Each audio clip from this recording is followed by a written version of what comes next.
Good afternoon, everyone. My name is Deborah Levine, and welcome to the City University Graduate School of Public Health and Health Policies webinar this afternoon addressing Ebola, Hantavirus, and emerging health threats, balancing risk, panic, and noise.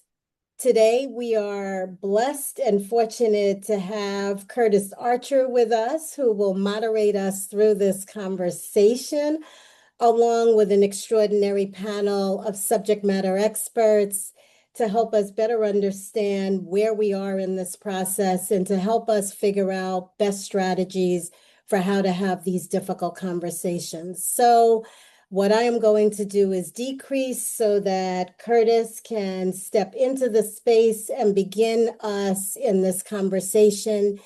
Just know that questions can be posted in the chat. This webinar is being recorded, and the link will be shared at the end of the webinar. It will also be posted on the City University Graduate School of Public Health and Health Policies, Harlem Health Initiative YouTube channel, along with also being posted on our social media. So if you missed it, or if you want to share this, you will have an opportunity to do that. So Curtis, welcome, and I'm going to turn the floor over to you. Thank you. Thank you. Thank you so much, Deborah. And welcome, everyone. Good afternoon. I'm really, really thrilled to be here, but more importantly, to hear from these health professionals, because Lord knows we've all seen the headlines about Ebola, about Hantavirus, right? So I'm an average Joe right here in New York City, and I just want to know, each of you can take it, but what is the risk to me in this particular environment? Please start off. Jess, can we start off with you? Sure. First of all, hi, and thank you so much. This is a really, really great event that you've organized. So risk to us at this time for both, I guess we're focusing on the big two right now, right? Hantavirus and Ebola are extremely, extremely low. I will say, though, that doesn't mean that we shouldn't care about these things, right? There are people who are dealing with Ebola right now very actively in Africa, and we absolutely should care about those things. And I know we'll get into this, more in the webinar. There are so many systems that are in place right now for monitoring, for making sure that this does not, that the situation does not get further exacerbated. But right now, risk to us, assuming we're all here in the US, is quite low. Beautiful. Thank you for that. Liz, please expand on that and just tell me, don't have to worry.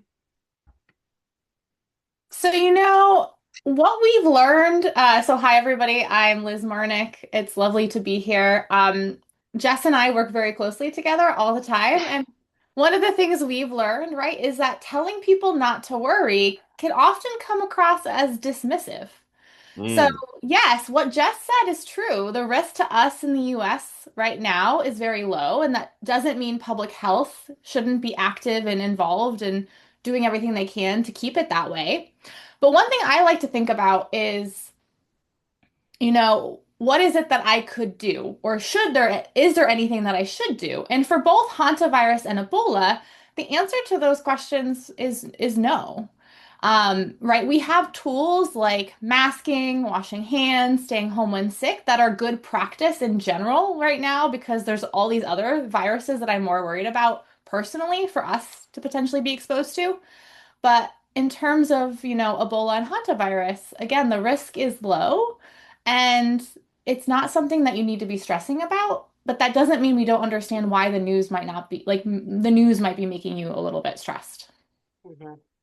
Thank you for that, Doc. And needless to say, Dr. Taubman, now, come on now.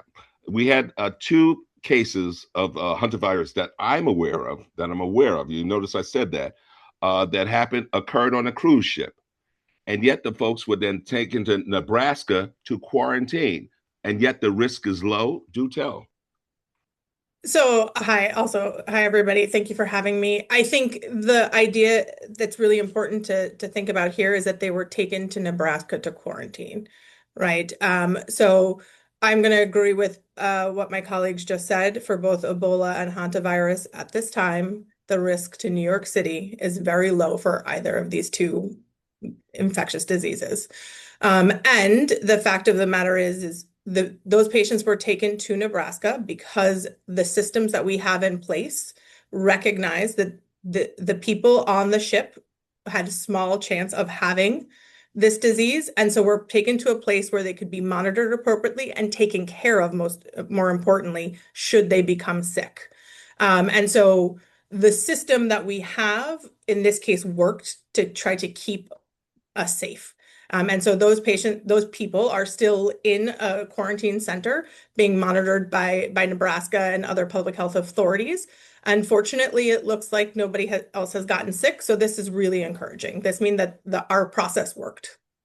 Beautiful, beautiful. Curtis, can I add one? I'm so sorry. I don't mean to Absolutely. interrupt, No, we but got you. so I think we're mainly talking about the hantavirus that is associated with this outbreak from the cruise, right? But I think Mhm. it's important for folks to know that this is not a not novel virus, right? Mm. Hantavirus is here. There was a case, I think it was a few days ago. Please correct me if I'm mistaken. Someone just died tragically from hantavirus in Arizona, if I'm not mistaken, but it was unrelated to to the cruise Wow. ship, right?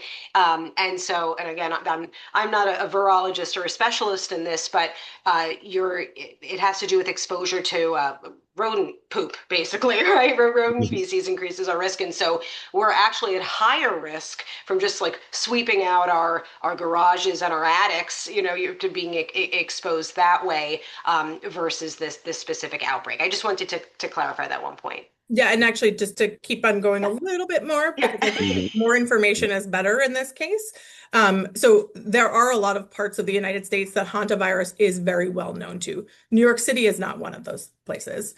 But in places like Arizona, they do get cases. The physicians there and doctors and nurses over in there knows very well how to take care of patients, because it does go from rodents to humans.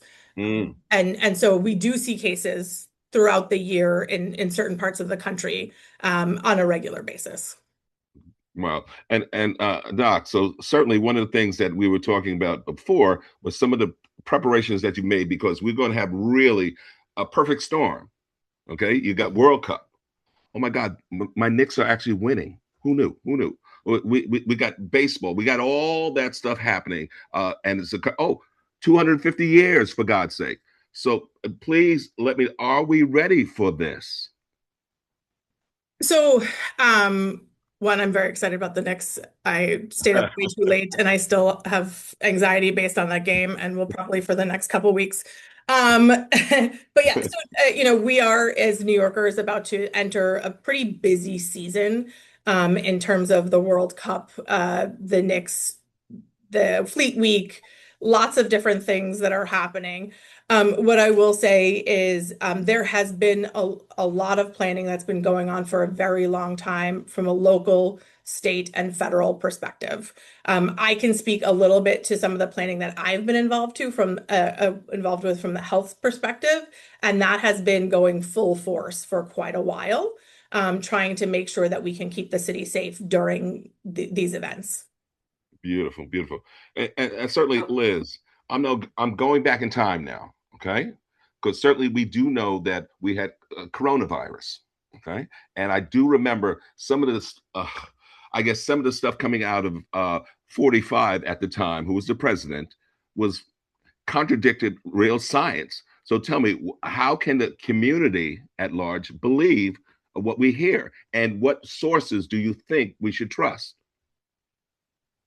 Yeah, so this is where it really matters, again, where you're getting your sources of information. And it's really good, particularly because we know a lot of people rely on social media for better or for worse, to have that not be the primary source where you're getting information related, to science and health. So if you see something really scary on social media, the best thing you can do is kind of use the fear that it induces to check yourself and go off to a different website. So some great resources are things like the American, Academy of Pediatrics, the American Medical Association. Um, they have the medical societies have really great like websites and resources. They can be great. Jess and I both do tons of science communication on social media, but I still tell people, I give sources for the places I'm getting my information because I want people to become used to asking for sources and seeing sources on those places of information. I And think I know that's Nadia. I'm sorry, you see I'm like chomping at the bit here. I think Yeah. that's so important. That's really important when you see social media posts that are sort of speaking ambiguously, right? We want to know what is the primary source here. That's always important. And Liz pointed out some great resources. I would underscore, especially with something global health like we're dealing with Ebola. I would turn to the WHO has been doing an incredible job, especially with their comms. Also very important to know that our local and state departments of health are doing a fantastic job monitoring, keeping us informed. So I would turn to your local Department of Health. You asked, there was another part of your question, Curtis, that I think is important, that things are evolving and sometimes people take that to mean that either we misspoke or we got something wrong. And I think it's important for people to understand that that's just the process of science and public health, right? Is that we're gathering new information. Situation is updating. For example, with Ebola right now, there's a little bit of a lag in case counts. It's just we're catching up. And where I think we could get ourselves in a sticky situation is if we're not transparent about what we do, what we don't know, and what is evolving. And I think, you mentioned COVID during the pandemic. Maybe we said things or we shared things without explaining this is our best, our best guess at this moment in time based on the information we have. Maybe we could have been a little bit more transparent about what we were still learning. And I think that applies here as well. Beautiful. So, Cara, certainly we do know back in the day, we did not have international travel. Okay. So if you had a disease, an outbreak in one place, it stayed there. But now with international travel, and we already see that Ebola has spread to another part of Africa. My question is, A, do we fully know what other countries in Africa have been affected? And B, are we not at risk with that, with international travel being in place? So I think first, what's important to recognize when it comes to this current outbreak that's going on primarily in DRC, is that we are a little bit behind the 8 ball in terms of understanding how big it is, and that is nobody's direct fault. It happened to occur in an area that has a lot of conflict going on, has a lot of their public health and medical infrastructure disrupted, and so we are, as Jess said, we're kind of trying to figure out exactly where we're at. The other thing that's important to understand is the other cases so far have all been in Uganda. There is a direct border and a lot of going back and forth between those two countries directly in just on an everyday basis, right? With Uganda, with Rwanda, with South Sudan, which also border DRC and other places. And so it is understandable why there was a spread from a border, right? Because infectious disease don't recognize borders, right? They just go along with whomever's crossing it. That being said, what I would say is, one, the Africa CDC is a very, very skilled group of people. They do Ebola best. They probably do it better than anybody else in the world.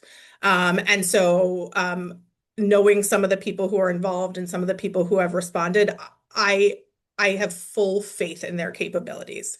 The other thing is a lot of the countries that surround DRC have very strong health infrastructure and very strong public health infrastructure. I worked in Rwanda for a while. They've got really good a really good handle of things. So do we have to be concerned that maybe it will spread locally? Sure, because people move, right? I don't think that means that we necessarily have to be super concerned about it spreading on a wider basis, because when the WHO did declare it as a public health emergency of international concern, that flipped on a lot of resources and triggers and research that can help kind of move the needle in East Africa to try to prevent it from moving outwards. Beautiful. Thank you for that. Jess, you want to Curtis, say something? yeah, our colleagues put together, just speaking about travel in particular, because we're getting a lot of questions here. Should I cancel my travel? Mm-hmm. Should I cancel my flight? So our colleagues, Dr. Emily Smith and Caitlin Jetelina, put together a fantastic resource. It's like a decision tree. But the takeaway is that, first of all, you need to understand that risk is a spectrum, right? It's not yes or no. You need to consider, as Cara was just saying, where are you going? We know that right now the real risk is in Uganda, DRC, and South Sudan, but the continent of Africa is huge, right? So if you're going to other parts, the risk is going to be lower. You also need to think about, consider what activities you're going to be taking part in, right? If you're going on, a safari or something like that, that's very different than if you're, for example, volunteering at a clinic and like thinking about the ways that these diseases spread and transmission. So there are so many different factors that need to be considered, and I don't think it's a knee jerk, I must cancel all travel at this time. Jess, okay, I got to go a little bit further now. I have some tickets for a cruise with me and my wife. Should I do that? Tell me. Well, it's so funny. People ask this. I'm a germaphobe, so in general, cruises make me a little nervous. Just for all the other things, not just hantavirus or Ebola. I'm talking about norovirus, all the measles, all these other things that can spread. Again, I'd ask folks to weigh, some of those other things that I just mentioned. Where is the cruise? I don't know. Just thinking about some of those other factors that could impact risk. I think it also comes down to people's personal risk tolerance. If you're going to be anxious the whole time and not enjoying yourself, then sure, you probably don't want to take the cruise. But again, I think it's a spectrum, and I think it's a personal decision. Gotcha. And Liz, going on that, what are your thoughts? Yeah, so I wanted to add a couple of things. I think one, particularly with travel to like a country in Africa right now, the big thing I would also think about is can you afford to potentially be missing work depending on how, there's been a lot of conversation about potentially the US quarantining people in different places, and that could result in, people potentially not being able to get back in the timeline they had originally planned to. So that should, come into your calculus. Some people don't have the flexibility to potentially work remotely or whatever. Because the travel policies, are increasingly evolving all the time. So I think that's just something to keep in mind. The other thing is remember, like the way in which Ebola spreads is not the same as the way like things like COVID and measles spreads. So Ebola spreads when somebody is symptomatic through, body fluids. So that's very different than, just entering a room 2 hours after a patient with measles, for example, because measles is much more contagious in different ways. And that really changes, the potential risk calculus. And this is why even if we think back, the last really large Ebola outbreak happened it started in 2014. And we did see a few cases come up in the US. And, our health systems, there are tons of, not tons, but there are facilities that, have quarantine units specifically designed for those things. And we didn't see big spread as a result. And that also coincidentally timed with the World Cup event, but it was held in a different country. I forget exactly where that World Cup was, and again, we didn't see a big, concerning cases related to that. Gotcha. On that note, Cara, I'm thinking about, so let's say we have, of course, during COVID, we had, of course, the mask mandates, all that happening, right? From what I'm hearing from Liz, that will not necessarily be a protection. What protection might be in place that actually combat, let's say, Ebola and or hantavirus?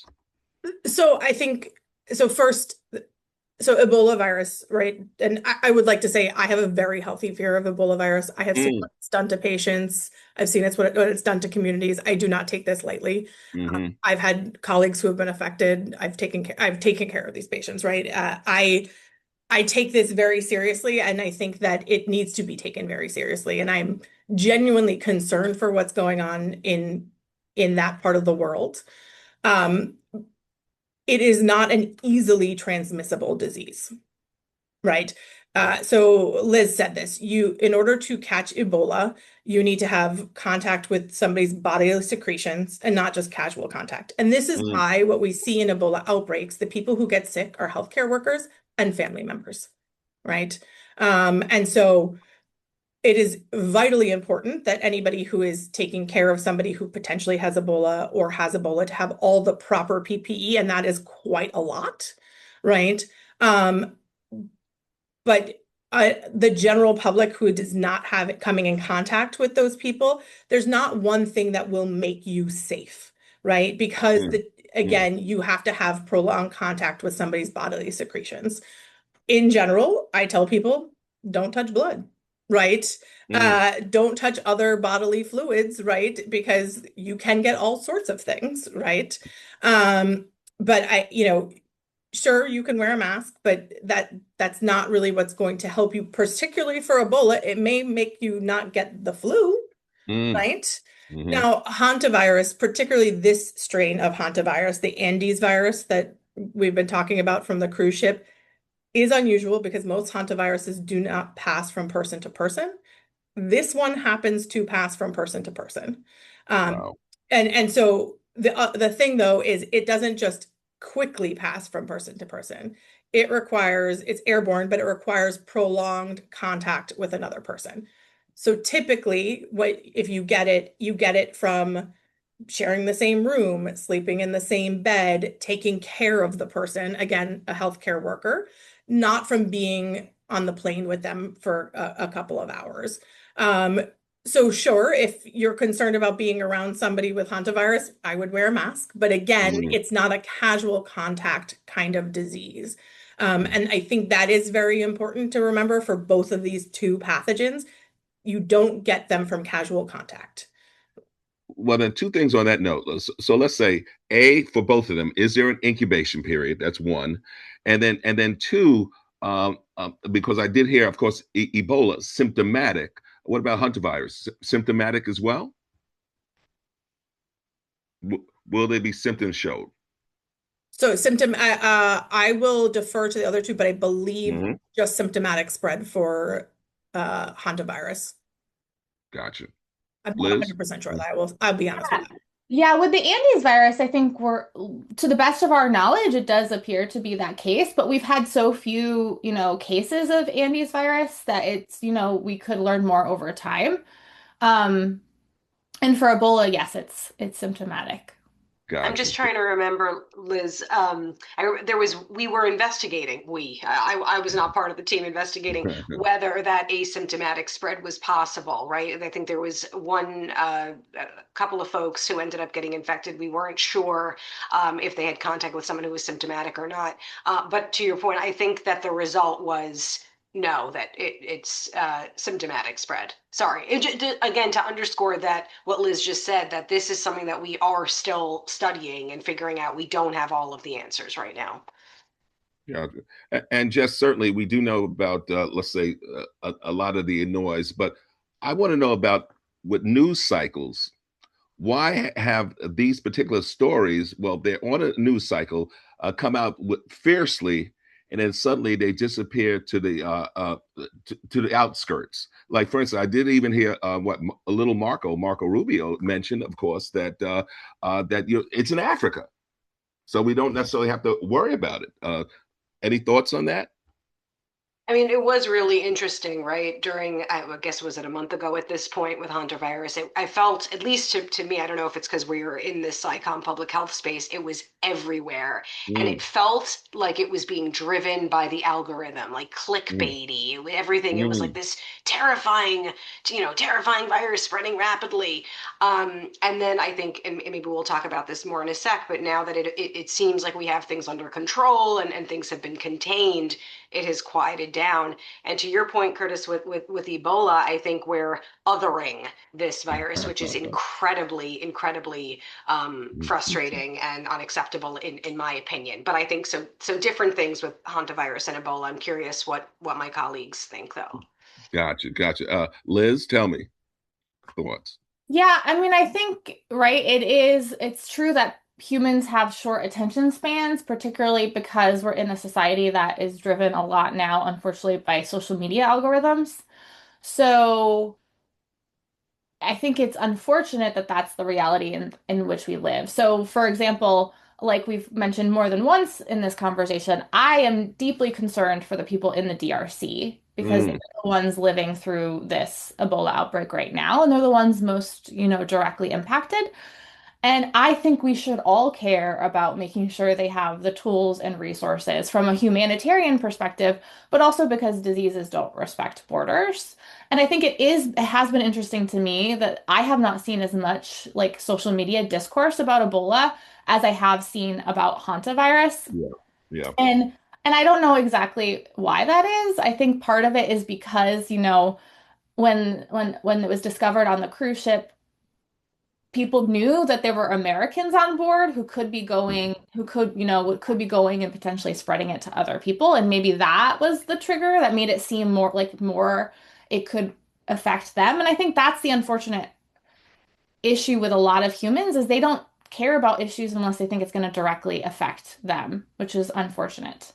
And it seems like the way that the story was spun for hantavirus made it seem more like it was a direct, risk, which is as we've mentioned, the risk from both to us is very low, but that doesn't mean Mhm. we shouldn't care and we shouldn't have public health working to contain it. Absolutely. Well, one of the things, okay, I'm now once again going back in time, and I'm thinking about okay, Black and brown communities, all right, and thinking about sometimes the misinformation out there. So when COVID first came online, we certainly do know that a number of them was skeptical about a vaccine.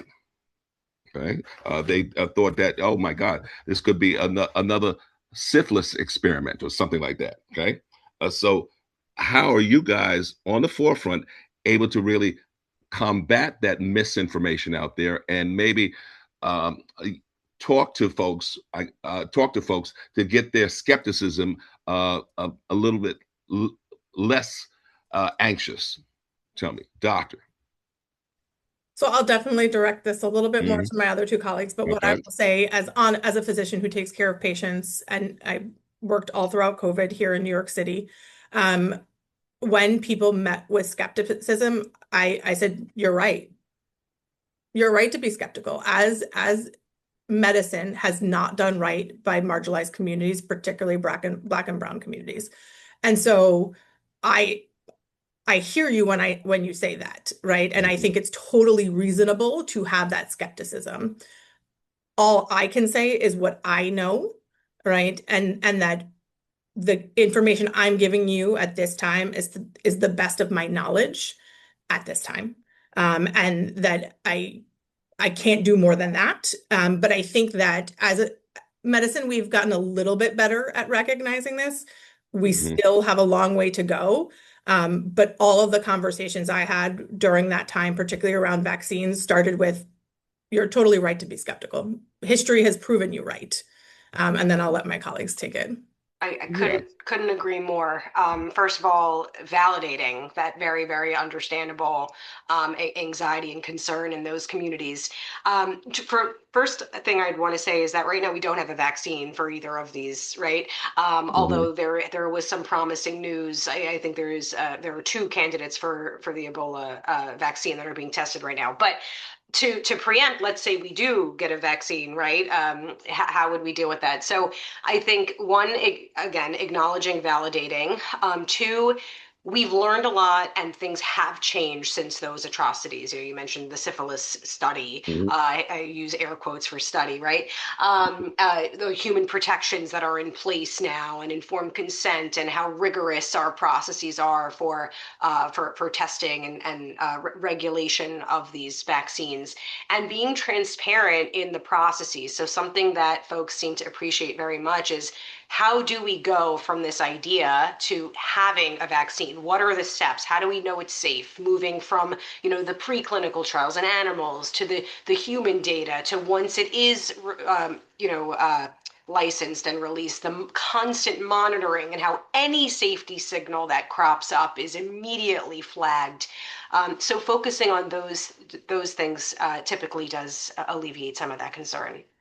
Gotcha. Liz. Yeah, one thing I definitely echo what everyone else has said. One thing I want to clarify though, because I think it could be helpful for people, and this might be where some confusion is coming in, is the earlier Ebola outbreak that was quite large that happened and started in 2014 was due Mhm. to a type of Ebola called the Zaire strain. And we at that point in time didn't have an Ebola vaccine either, but then Mm. we developed a vaccine for that specific type of Ebola. The current outbreak that's happening in the DRC is by a different type of Ebola that we don't have a vaccine for. Mm. But that's why, people are doing a lot of research to try to quickly develop one because we know it worked for this other type of Ebola.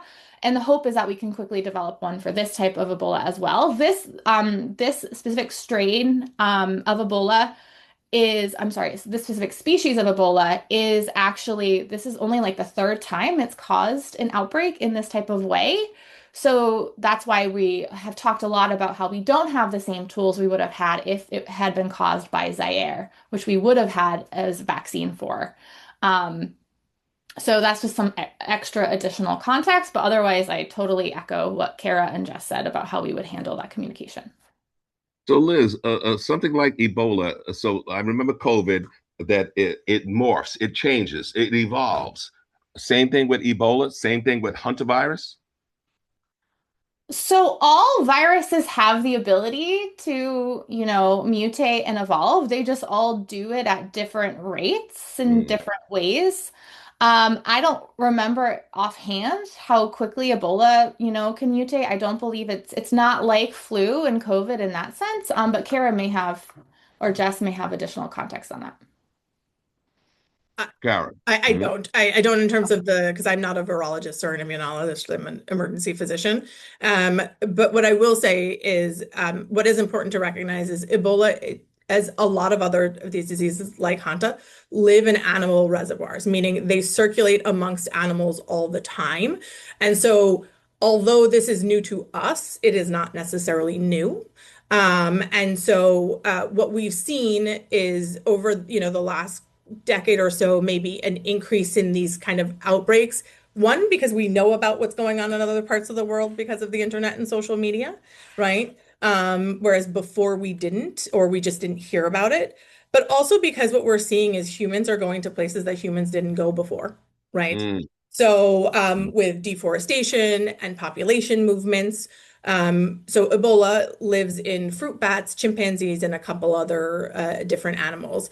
And so as communities have been moving into areas that previously were, jungles or forests, they are now coming in contact with these reservoirs, and it's jumping from animals to humans. So it's not necessarily that it's new. Now there may be some mutation, right? Because as Liz mentioned, viruses always kind of their goal is to make more of themselves. So they're going to do everything they can to make more of themselves. But we have seen pockets of these things for decades, because when it jumps from animal to human, that's when we can start seeing spread amongst humans. Mm. Jess, any comments on that? No, this is outside my expertise. I have to defer to these two. So Gotcha. know what you know and know what you don't know, right? Absolutely. As they say, stay in your lane for sure. So one of the things and Cara, you already said that there are a number of preparations in terms of World Cup, Fleet Week, the whole thing. But let's say I'm an essential worker. I work in a restaurant. Suddenly I got a whole lot of people. What can I do to keep myself safe? So, first thing, I think even before going to what you can do, I think it's really important to recognize here in New York City, we are very fortunate in the sense that we have a very strong infrastructure of surveillance and response to communicable diseases, right? Like the New York City Department of Health is world renowned for some of the work that they do. And we were very fortunate that as a city, we put a lot of emphasis on this. So, this happens all the time. It's humming in the background, regardless of a World Cup, right? And people don't know about it, nor should they, right? But it's going on all the time. And so I think people should understand that that is a whole variety of things, right? We have processes in place looking at, the increase in certain presentations to emergency departments, right? So if all of a sudden the city saw an increased number of people coming in with cough and colds to the emergency department, they go investigate it. They look at the types of medications that are being bought, and if all of a sudden they see a spike in Tylenol being bought in Harlem, they're going to go investigate it. So these are the things that we kind of have all the time, and I really think that here in New York we are fortunate because we've been able to maintain a lot of it, despite changes in the federal government. Now, what I will say also is a lot of the conversations I've been a part of here in preparation for the World Cup has been to protect New Yorkers. And I think, as a physician and as a New Yorker, there are a lot of things that we should be doing just in general. So if you are a service worker, right, and some of this has been mentioned, but if you're a service worker, if you're on the train, right, like, and around crowds of people, wash your hands, a lot, right? Soap and water is best. If you can't use soap and water, alcohol-based hand sanitizer works well. It has to be 60% alcohol in order to be effective, but wash your hands, soap and water. Really try to avoid touching your face, right? The way we get sick is we get stuff on our hands and we touch our face, and you don't realize how much you touch your face during the course of a day. But it gets into your nose, it gets into your eyes, it gets into your mouth. Be very cautious, particularly if you are handling cash, handling credit cards, shaking hands, picking up glass plates, all that kind of stuff, because again, you're going to get it on your hands. I think for some people, it's appropriate to wear a mask. Again, thinking about some of the other stuff out there, like flu and just common colds and stuff like that. Get vaccinated if you haven't, right? And if you have, check your titers, right? So we see some people as they get older, right? Not everybody needs to check their titer, but some people as they age, like their measles titers get lower. And I think that is reasonable depending on the person. And if you can, stay home when you're sick, right? I think that it's easier said than done, right? If you need a note for work or something like that, that can be very difficult for the average New Yorker. But there are resources. I am going to plug my system, right? So New York City Health and Hospitals, which is the public healthcare system here in New York, we have something called Virtual Express Care. And that is available to everybody. It can be done by video call or just regular phone call, where you can speak to a healthcare professional, get advice on what's going on with you, get medications if you need it, and even get a work note if your boss requires it. We have language interpreters. We take all sorts of insurance and uninsured patients. It's really a great resource for New Yorkers who need that. The other thing is you can do it from your own home. You can do it from the subway. You can do it from wherever else you need to do it from. So those would be my recommendations in general, but certainly when we see all these people coming in. Absolutely. And Doc, because remember, I am a survivor of course, shingles. Okay. So I should have listened to my wife when she said, don't touch your face. But because you don't realize how many times during the day you do. And so yes, and for anyone who has not yet gotten the vaccination, this is just me. I can't speak for everybody. Get your vaccination, okay? Please, please. Anyway, Hey, Curtis, can I yes, jump in with what everything that Cara said? It was like so oh, beautifully, everything, just co-sign yes, everything. indeed, yes, Just indeed. thinking specifically about service workers, and I know Hmm. all of us in public health know this, and New York City is especially so on top of this with the Department of Health and other organizations, but making sure that we're meeting people where they are with this information. So this is Hmm. important information. We need to make sure it gets to those service workers. If we need to translate them, if we Hmm. need to partner with community organizations, faith leaders, we just want to keep guidance concrete and plain. Let folks know about these resources. What are some of the symptoms? Where can they get care? Stay home when sick if you can. Just make sure that this great information actually makes its way, to those folks. Absolutely, and that's the key thing, Jess. Thank you for saying that because I certainly was one of these people. Unless I'm like bleeding out, I went to work. And so I may have been asymptomatic about stuff, but yes, I've had COVID. I mean, I've had the flu. Stay home, stay home. So, having said that, also one of the things I want to know in, let's say, a community like Harlem, I want to know faith leaders, elected officials, I'll even say community boards. This particular presentation that is happening right now, should you go before the information session and let them know exactly what are the risks and what is the noise? Jess, you take it. Yeah, I mean, Cara, you work in this community, so you could Hmm. speak to it better than I can. But that's Hmm. absolutely what we need to do. Not everyone is going to go to the WHO website or follow a science page or even interact with the healthcare system. And so, absolutely, we need to be mindful of other creative ways, excuse me, where we can reach these communities. Absolutely, without question. Cara, right. Yeah, I mean, as a physician, I rely on the trusted messengers in the community, right? Who can uh, relay information and also can help highlight what people's fears may be or explain to me what needs to be communicated more. And at Harlem Hospital, we really try to work with the community, our community partners and community leaders to get information out and would be glad to do so. However, Excellent. I like look. Liz. Yeah, so partnering with trusted messengers is one of the best ways to, really reach communities. Oftentimes, I like to tell people that people trust people and they trust Mm, people they know.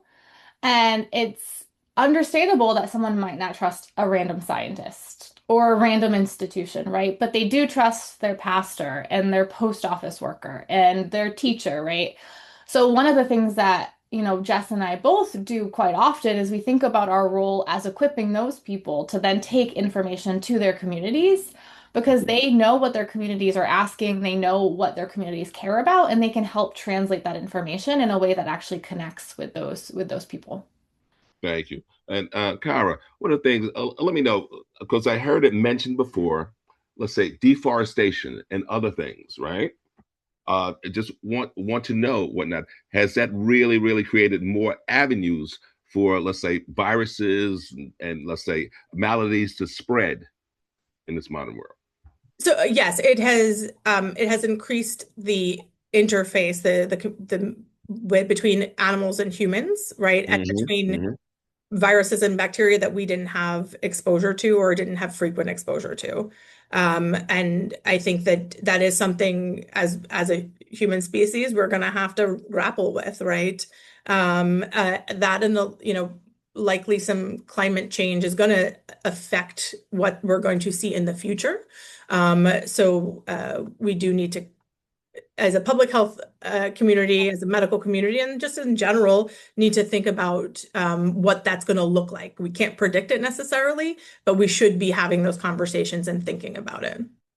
And this applies to all viruses, all right. This is not just specific to these two things. Bird flu, avian flu comes to mind. We were just dealing with this, right? And someone left a comment here, which is spot on. It's caused these animal reservoirs, right? And again, I'm not a virologist or immunologist, but my understanding is that if an animal gets infected, things can happen. There could be mutations, and then obviously we're then concerned about spread to humans and mutations and all that. So definitely that is not helping the situation. I'm thinking about, of course, now Hollywood.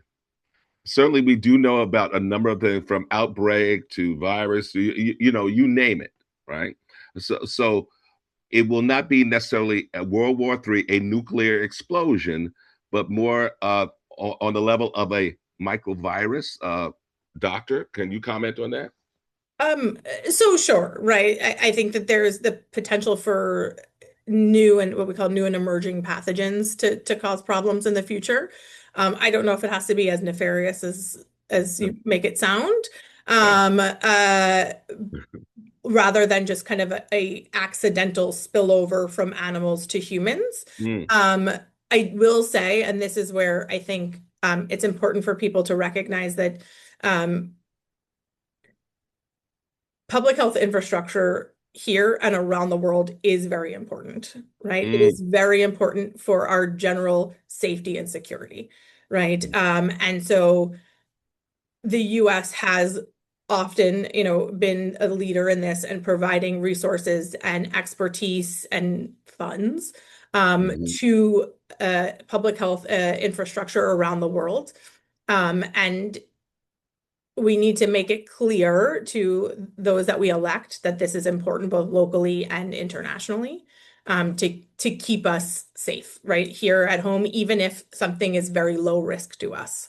And I think that, I think it's really important on a local level, right? Who you vote for in terms of city council, state senator, making sure you understand kind of what their history has been in terms of funding public health and healthcare and what they've said about it is really important. Also on a national level, kind of putting that as part of your calculus when you're deciding who to vote for. Gotcha. Liz, you have any thoughts on that in terms of the next thing?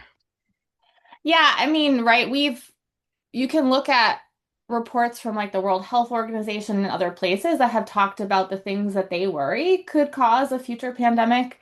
Coronaviruses were on the list way before, the COVID-19 pandemic was declared because we knew that that was a potential influenza viruses as well.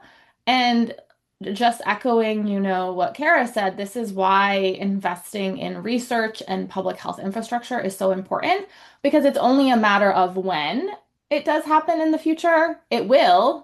It is when does it happen and are we prepared? And what prepares us is investing in monitoring, research for new vaccines and, drugs and development. All of those things ultimately will make us all safer as a society, and pathogens don't respect borders. So we can't only care about those things happening here domestically. We also have to be, supporting the WHO, which is the World Health Organization, and other countries because we're a global society and we all should be, considering those types of things. Pulling funding from, let's say, World Health Organization, what will some of the consequences be?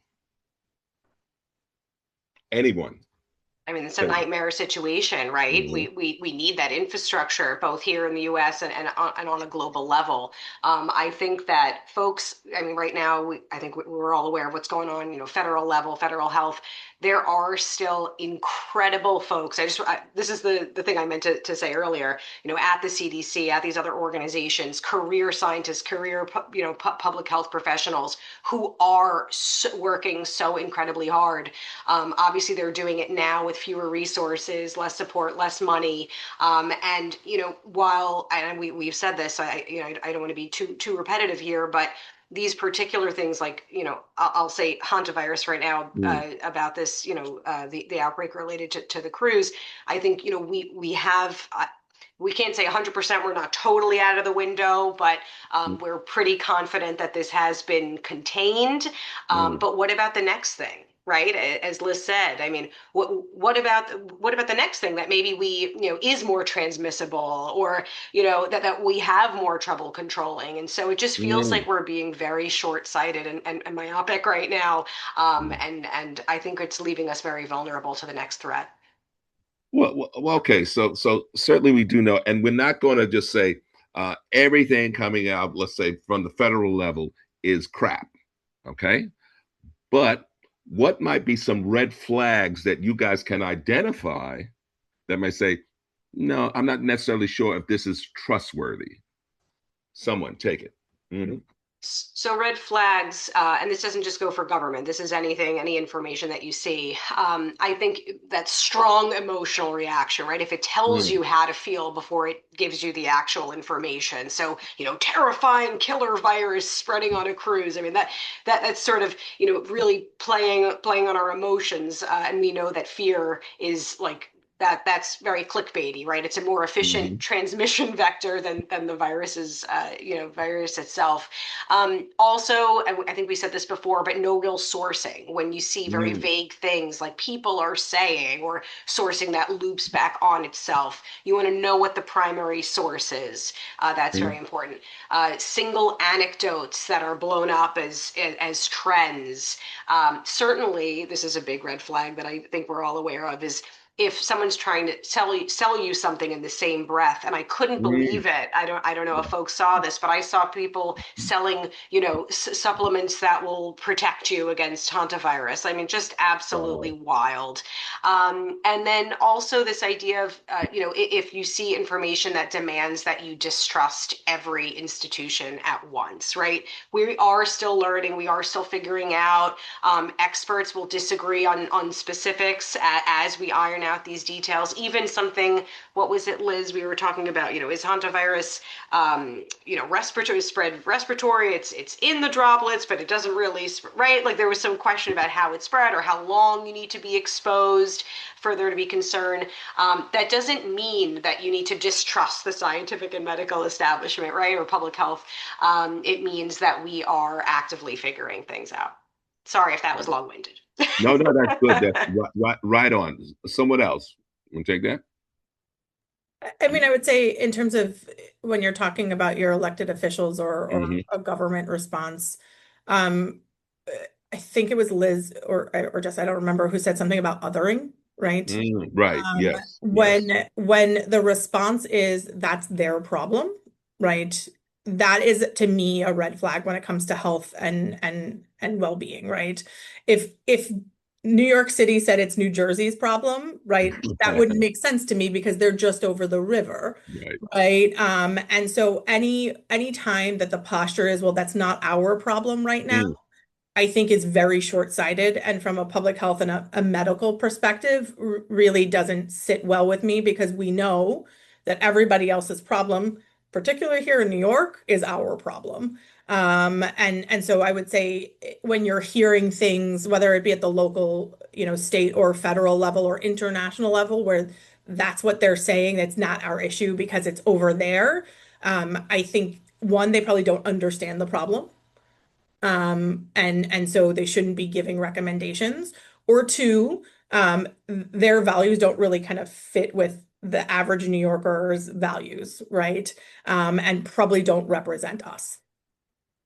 Okay. So one of the things, I guess, this has been such a great panel, but I have to actually say, okay, if you guys could leave New Yorkers and the world at large with a good anecdote, what might that be? How can you tell? I want to be prepared. I know it's coming. So please tell me, what can I do? What should I do? Who wants to take that first? Doc? So what I would say is, right, so in emergency preparedness, we kind of talk about something called the all hazards approach, right? Which is essentially when you're thinking about how you should prepare yourself, you shouldn't be thinking about one particular threat. You should be thinking about how to prepare yourself from all types of threats, right? And I also think it's kind of like when you take a test in school, you're more nervous when you don't know what you're doing if you haven't planned for things. So I actively encourage everybody to kind of think about what their personal and their family preparedness plan is. And that should be, it doesn't have to be expensive. It doesn't have to be really overly complicated, but essentially in your apartment, house, whatever, a bag or a box that has Is that a go bag? it can be a go bag or a shelter in place bag, Gotcha. right? Hmm. With 3 to 7 days of food, water, your medications, if you're diabetic or you've got high blood pressure, Mm, have those medicines, yes. important copies of your documents that you would need. Also, make sure people actually know phone numbers, right? So, like, I know my Hmm. best friend's phone number from when we were 7, but I could not Wow. tell her phone number right now. Um, but make sure that your kids, your loved one know at least a few phone numbers by heart. Hmm. And make sure that one of them is from out of the area, right? Just in case something goes down here in New York City, you want to be able to call, Jess in Massachusetts, Yeah. right? And also a rally point, right, in your neighborhood and outside your neighborhood. So these are all things that you can do regardless of what the threat is, whether it's, Ebola or flash floods, which we have a real big problem with here in New York, or Yes. power outages, all that kind of stuff. So spend a little bit of time, talk to your family, have a go bag. And I think that that can be useful for a lot of different things. And thank you for that. And Liz, please, I got to know what's in your go bag or your shelter in place bag. Tell me. Yeah, so I mean I have water, I have like the backpacking meal kits that you just need to like mix with water, but we're also big hikers. I have flashlights, I have medical like first aid kits, I have matches, extra clothes, Mm, copies of our passports and our driver's license and our birth certificates, all of those types of things. But also, so I just echo what Cara said. But the other thing I like to think about is how can we as a society think of efforts we can help, encourage that could help mm. us all be better off moving forward. So, in addition to thinking of those individual things like having go bags and emergency things prepped, which I think is important, I think the other thing we can think about is how can we encourage, things like we've already talked about, investment into public health infrastructure. How can we really help people see the ways in which science is worthwhile, right? Because we see that there's a lot of people who are doubting the benefits of science and public health, but all of us, regardless of what you do, right, we all benefit from science. Most of us probably have a phone because of Yeah. science. Some of us maybe took some medication this morning. We got that because of science. So I also like to think about the fact that like one way we can think about our role is how can we help make those invisible parts of science and public health visible to the people we interact with. So I recently kind of tracked everything I did in a day and wrote Hmm. a newsletter about it because I write a newsletter that people can access for free on Substack. And my day was like I opened the tap and the clean water that came out, I can thank public health for. And my daughter had a tick embedded in her scalp because I live in Maine and ticks are an issue. It was a dog tick. So luckily in Maine, those tend to be the Yeah. less risky ticks, but I knew how to identify it and I knew how to remove it because, of science and public health investments. So just sharing those kinds of examples with the people in our life can help, overall help society see the benefits that science can offer. Beautiful, beautiful. And of course, Jess, now shelter in place, go bag, but you have also two young ones. So I know it's going to be larger. I know it's going to be larger. Go ahead. Yeah, and there's going to be a bottle of wine in there. No, I'm just joking. But one thing that we haven't talked about, if I could just chime in, is all these amazing things with, disease transmission, prevention, all that. We also should be prepared in terms of the information ecosystem. So I think is like during a crisis, we saw during, the peak of the hantavirus concern, everyone was putting out this information and people didn't know where to turn. So I would Mm. tell folks, start thinking about what are your trusted sources of information, identifying them ahead of time. Do you trust their information? Do they have expertise and knowledge in this particular area? Do you like the way that they provide the information, the level of detail that they're giving? Some folks might like my style, Liz's style, maybe there are other styles. So I think identifying those sources ahead of time before there is a crisis and things become very crowded and no one really knows where to turn, that's another really important thing that people could do, prophylactically. I don't know if that's not the right word. Absolutely. Well, I'm wondering now, audience, if you have any questions, you heard the drill. Please put it in the chat, and I'll read it and get it to our experts here. Um, going once, going twice. I'm not seeing anybody, but Deborah. Oh, okay. Hey, thanks so much. Thank you. This was excellent. Yes. And now remember, I asked whether or not you guys might be available to come and do a radio show / podcast. Might that be possible? What do I have to give you? What do I have to give you? Money? Is it money you want? Tell me. Nah. Nah. We're just motivated by helping people. I know I can speak for these two. We would happily participate. Curtis, there was one question earlier Yes. that might have gotten lost in the chat, if I I think may. up top was that Frank?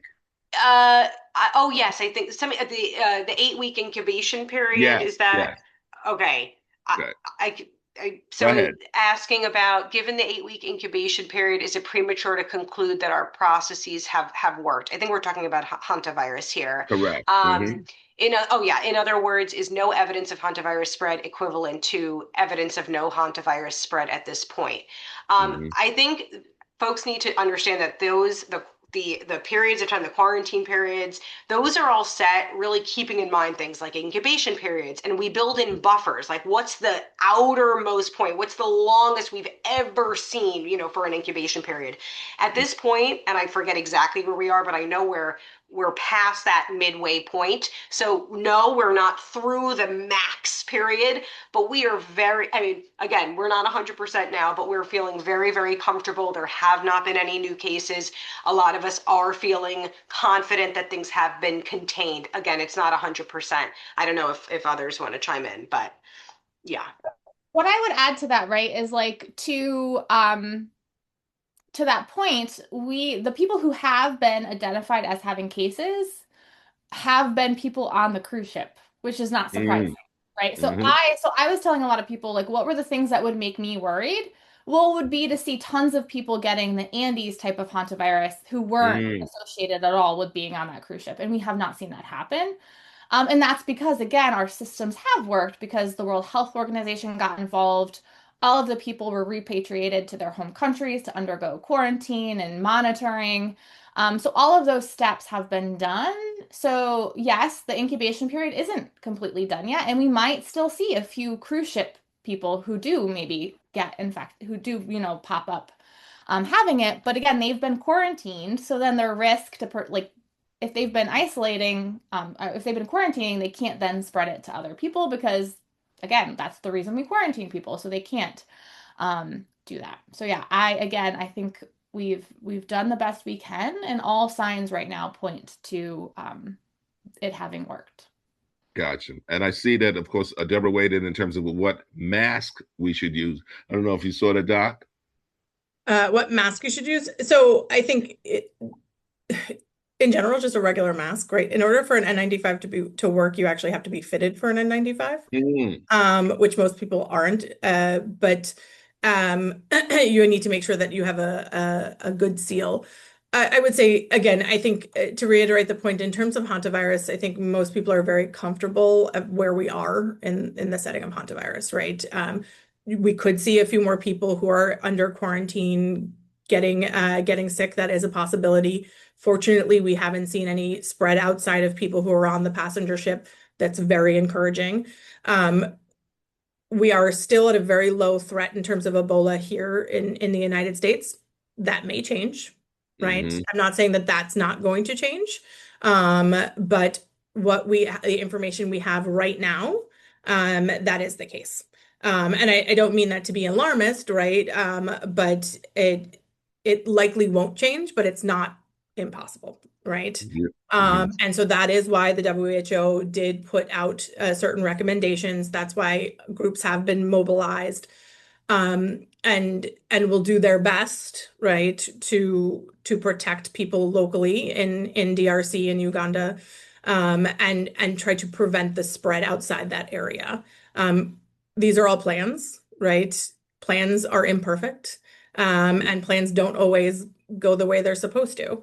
But as Jess mentioned, the people who are actually carrying out these plans, this is their life's work. Like, this is what they do. This is what they're passionate about.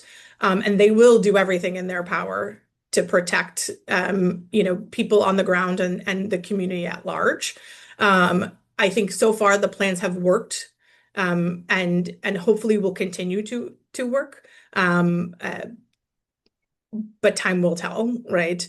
But anything that people can do to try to encourage their elected officials to try to get more resources to that area, to invest in local and global infrastructure in terms of public health and healthcare is really important, not just for this time around, but for anything that can happen in the future, right? So make sure your city representatives invest in the Department of Health, they invest in healthcare, and invest in the collaborations that we have, because that will be important as we move forward.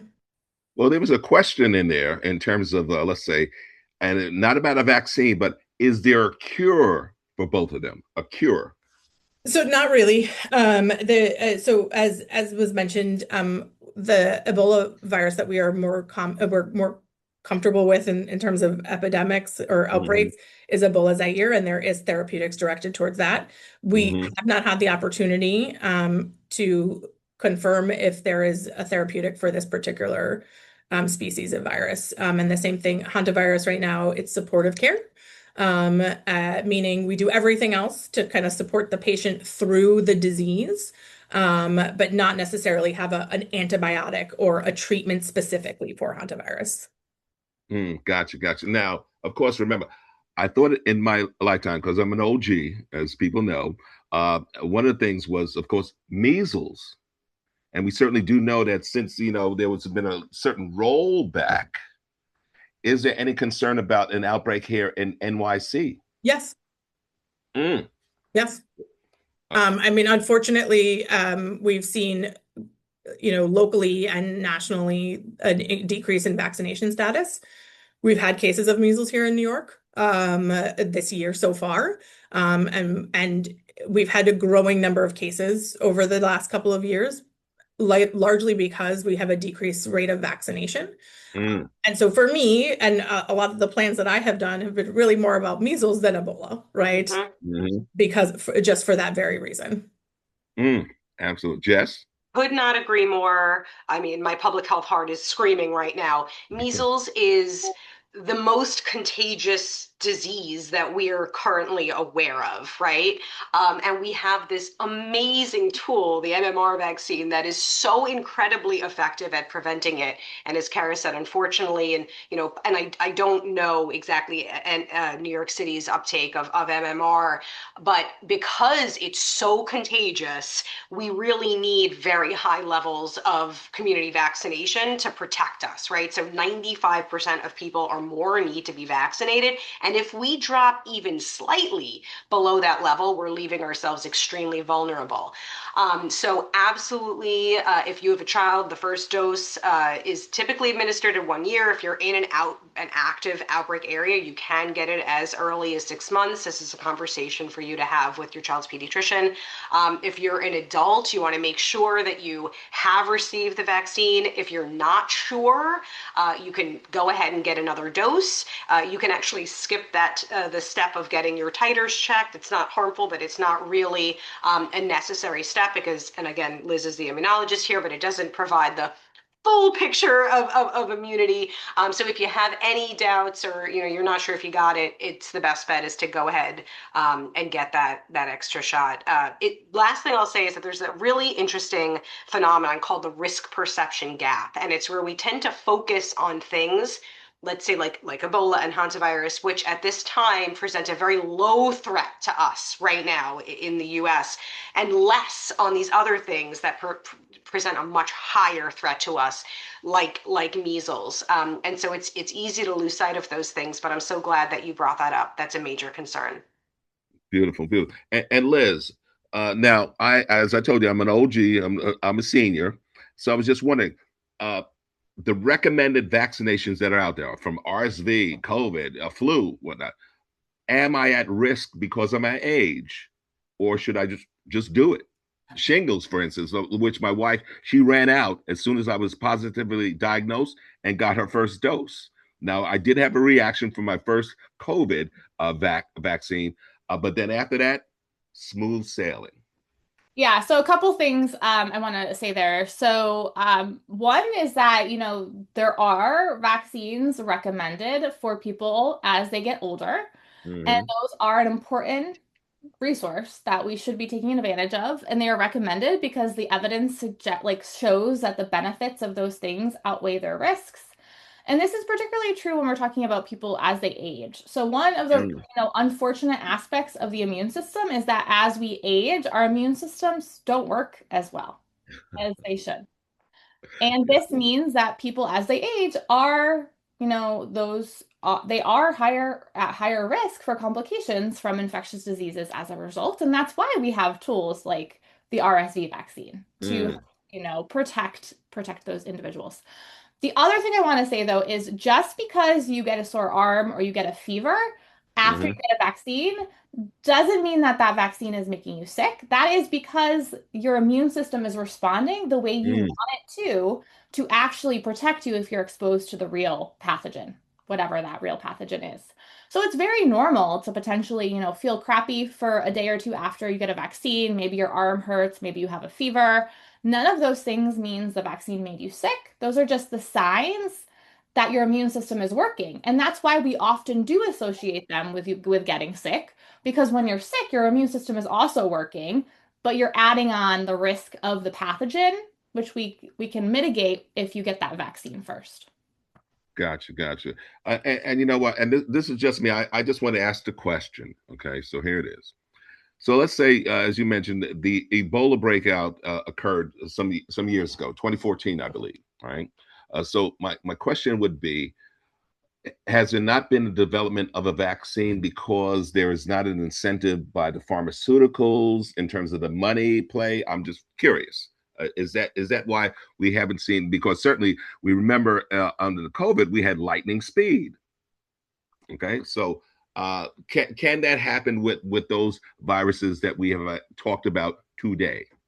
Yeah, so the 2014 Ebola outbreak, that was caused by the Ebola species, the type of Ebola called Ebola Zaire, and we do now have a vaccine, and there was a big push because of that outbreak to make that vaccine. Gotcha. Now, the species that's causing the current outbreak is one that we've seen less often, so we haven't put time and resources into developing a vaccine. And this is where we have to acknowledge that, unfortunately, oftentimes we view it as another person's problem because Ebola doesn't, it's not normally circulating in the US, for example.